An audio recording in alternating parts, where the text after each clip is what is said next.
अल अक्सा का रेल्म, जहां सारे नबी मौजूद थे।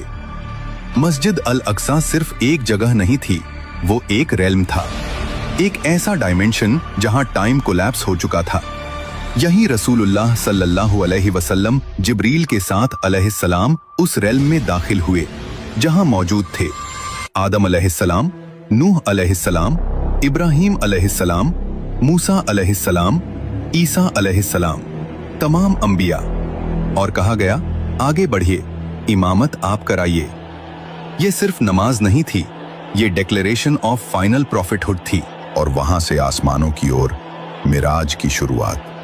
पहले आसमान पर आदम अलैहिस्सलाम, दूसरे पर ईसा अलैहिस्सलाम और याहिया अलैहिस्सलाम, तीसरे पर यूसुफ अलैहिस्सलाम, चौथे पर इदरीस अलैहिस्सलाम, पांचवें पर हारून अलैहिस्सलाम, छठे पर मूसा अलैहिस्सलाम और सातवें पर इब्राहीम अलैहिस्सलाम। और फिर वहां पहुंचे जहां न कोई नबी गया न कोई फरिश्ता, जहां आसमान की सारी हदें खत्म हो जाती हैं, जहां से आगे किसी फरिश्ते का भी सफर मुमकिन नहीं।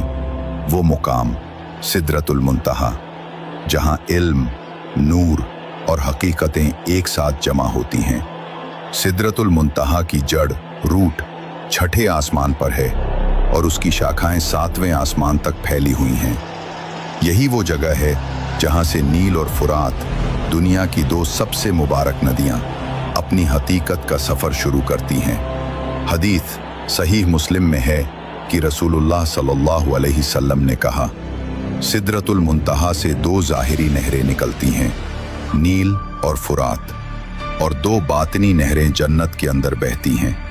वो जगह थी सिदरतुल मुंतहा, एक नूर से भरा पेड़ जिसके पत्ते हाथी के कानों जितने बड़े, फल मटके जितने भारी, और उनके ऊपर गिर रहा था अल्लाह का नूर।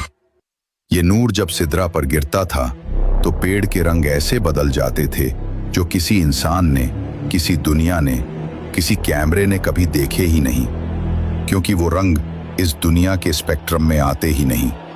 इंसान की आंख सिर्फ 0.003% रंग देख सकती है। सिदरतुल मुंतहा के रंग उन डायमेंशंस के स्पेक्ट्रम से आते हैं जहां मैटर का कोई अस्तित्व नहीं, सिर्फ एनर्जी है। नील और फुरात सिदरतुल मुंतहा से निकलती हैं, लेकिन सीधे लिक्विड पानी बनकर जमीन पर नहीं गिरती। क्यों?